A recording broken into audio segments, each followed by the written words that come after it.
तो hello guys, कल है मेरा बर्थडे।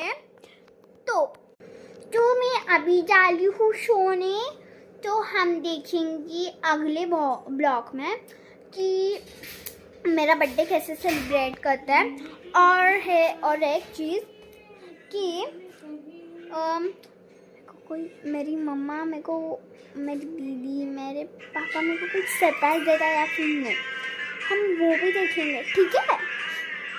और मैं आपको क्या बोल रही थी, हाँ, अब मेरे को प्लीज, तो आप मेरे को प्लीज बर्थडे विश करना कमेंट में।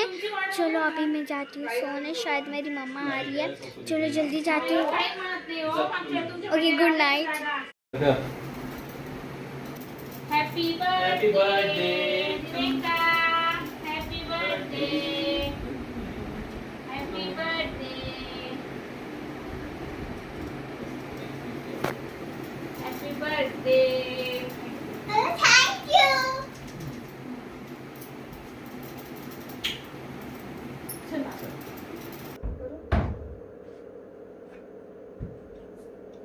Happy birthday.